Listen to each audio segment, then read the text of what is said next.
Hi,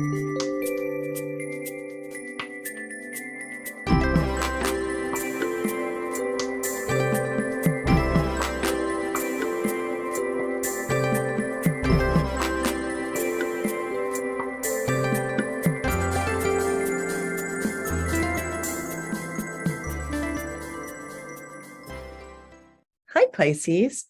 Welcome to Pandora Astrology's monthly horoscope for December of 2022. We are the astrologers of Pandora Astrology. I'm Jamie Kale Miller. I'm in Berkeley, California. I'm Julia Mijas in San Francisco, California. Hey, Pisces, your month's themes have a special emphasis on career and networking. If you need answers, anything Julia and I say here can be more fully explained in a mission orders reading. You'll find a link for that in the text that comes with this video. Juno has been traveling along through your sign of Pisces for several months, since July, really. And in the interim, she has gone retrograde, but is now direct, thank goodness. So if you've been feeling like a lot has gone on and a lot of changes have happened in your relationship life, and if they feel like they've been very personal and very much tied to your own behavior, and changes that you need to make in your own behavior and approach to your relationships, that would not be any surprise. You can find out a lot more about how Juno retrograde went and takeaways for yourself in the video that we made about it, which is in the July 2022 news playlist on our YouTube channel. But the good news that I have for you now, Pisces, is that it is over. It is not happening again. So any drama that's been kicked up in your relationships is now departing rapidly. Thank goodness.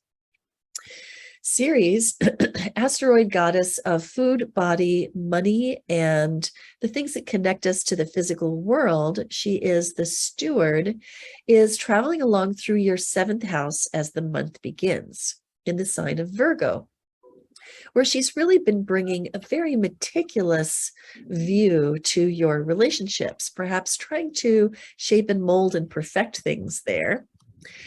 Fortunately, she won't be there all month because I think that could be rather uncomfortable.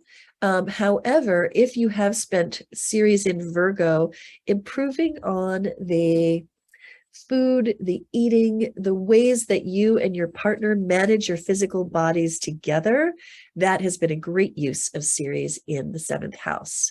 She moves on into your 8th house right here, December 19th, and where she brings her characteristic good stewardship. So getting things more organized, more shipshape, and bringing this into the intimate realm is a really great idea when Ceres moves into your 8th house.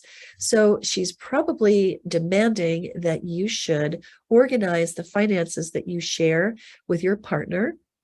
And even though it's not the right time of the year for it, probably getting ready for tax season next year and figuring out, what you're going to be doing with your investments and how you're going to fill up your 401k and those sorts of things. They might really be on your mind as Ceres continues through your 8th house as the month goes on. Now, the last thing I want to tell you about right now is Jupiter. Jupiter is traveling along through the end of Pisces right now in your 1st house, and Jupiter has been so wonderful to have in your 1st house because it really amps up your charisma. It makes you lucky, and it just makes you filled with the kind of enthusiasm that other people find infectious. So this has been great, but it is coming to an end, and Jupiter is moving into your 2nd house on December 20th, which actually is also not bad. It's actually great. When Jupiter is passing through your 2nd house, it's essentially a money luck year. You had several months of this earlier on this year, Jupiter bringing luck and opportunity and growth and expansion to your financial region, and also a great deal of confidence to ask for more on the job. And if you didn't do that earlier this year, Jupiter is now bringing you several more months of passing along through your 2nd house and more opportunities to ask for more at your workplace. And I do recommend that you do that. Hey, Julia, what's up with Mars, Venus, and Mercury? Oh, yes, Pisces. Some news you definitely have to hear. Mars starts the month retrograde. It's been retrograde for a little while now, and Mars goes retrograde about once every 2 years. So less often than Mercury going retrograde, so a little bit more significant. Mars represents your action, your activity levels. And when any planet's retrograde, it's a time of reorienting ourselves to that planet. So this whole retrograde cycle is taking place in your 4th house. That is the house that rules your past, it rules your family, it rules your physical home. So with Mars retrograde in your 4th house all month, you might have to redo some things around the house. Like this is a time where if you're putting any activity towards improving your home at all, expect to have to go back over it again. Mars retrograde can be a particularly frustrating time with your family, as maybe even one of your parents too, which is represented by the 4th. Be prepared to have to kind of go back any actions that you took with your family too. And since the 4th house also represents our past, there could be something about your past that's making you a bit irritable and frustrated right now. Try not to act right away on it, or if you do, just be prepared that you might have to go back over your actions if you do so. Then on December 7th, Mars will directly oppose the Sun. We call that maximum frustration day. So that could be a time period where all of those issues that I've been talking about, you can really, really feel kind of now, on a lighter note, Venus, the planet of art, beauty, and relationships, starts the month in your 10th house. She's there for the first 9 days. So the Venus brings pleasure wherever she goes, and the 10th house is the house of your career. It's the house of your public reputation. So if you do anything in the public eye, you know, this is a really fortunate time for that. And it's a time where you can really enjoy your job, you know, go to work and be a little happy worker bee, maybe get some pleasure from what you do for a living. And Venus in the 10th is also great if you need to get along with any authority figures in your life, if you're dealing with government officials, your boss, your parents, your teachers, whoever tells you what to do is the realm of the 10th house. On December 9th, Venus enters your 11th house. This is the house that rules your friends, any social groups you're a part of. It's also the house of hopes, wishes, and dreams. So goals that take a little time to work on, like writing a book one day or buying a home one day or opening a business. So Venus in the 11th gives a little bit of luck towards really sort of getting a bit closer to some of your long-term goals. It's also a wonderful social time in your life with your friends.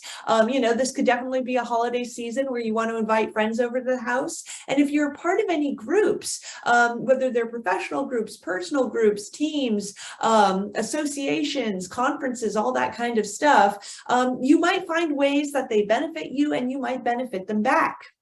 Now, finally, Mercury, the planet that represents your mind, also starts the month in your 10th house along with Venus. So both planets are there for the first week of the month. So big focus on career the first week of the month.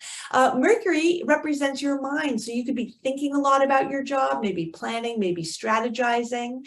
Then on December 6th, Mercury enters your 11th house. Again, that's the house of your friends. So you might notice there's an uptick in communication in your life, especially among your buddies.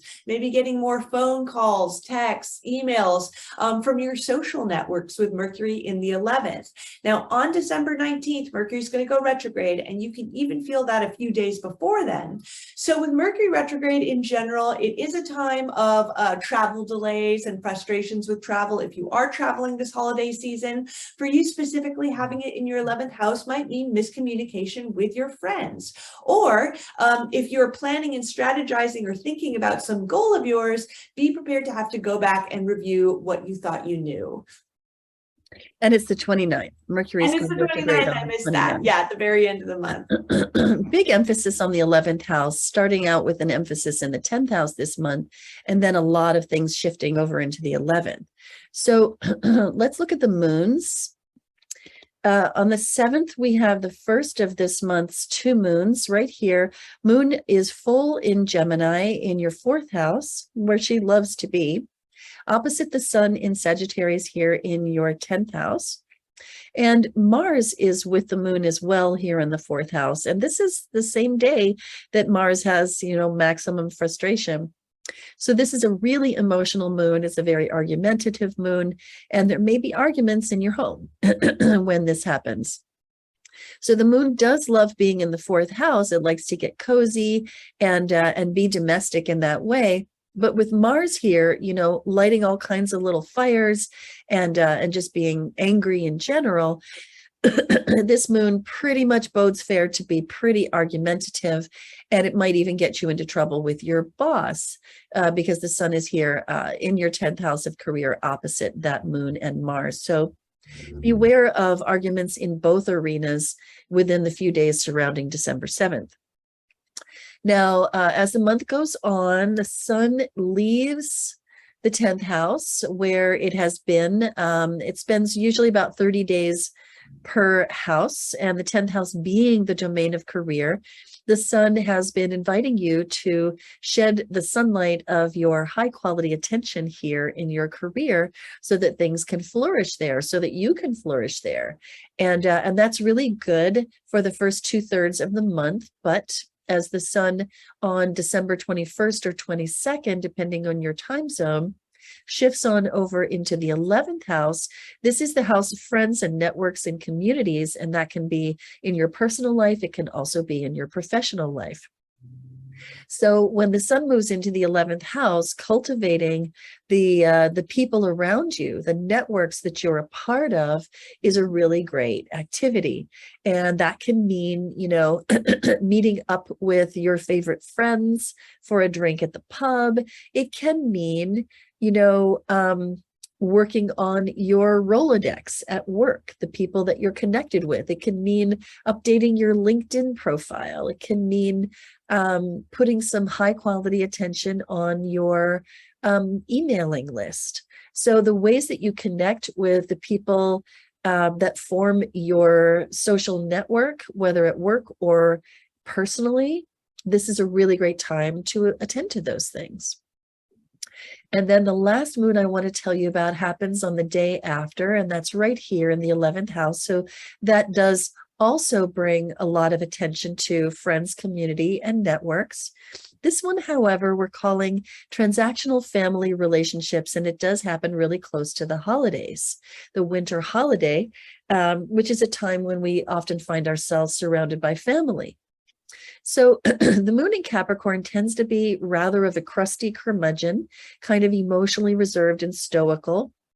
And yet it has to deal with this Jupiter right here in Aries, which wants things to be festive. So bit of a dilemma there. And if you do find yourself hanging out with family over the holidays, it's okay to get a little transactional. And if that means, figuring out what your family member really wants this holiday in order to be less crusty, and then you deliver on that, even if you're not really feeling it, it's not always a bad thing. You can find out more about this month's 2 moons on our playlist in our December news video list on YouTube, on our YouTube channel, Pandora Astrology. Thank you so much for watching this video. And if you enjoyed it, please be sure to like it, share it widely, and subscribe to our channel. You can also find out about the video. You can find our video about the astrological influences of 2023 on our website, pandoraastrology.com, on the forecast tab. And on our website, you could book a reading with us or take a class. And until next time, we'll see you around the cosmos. Bye. Bye-bye.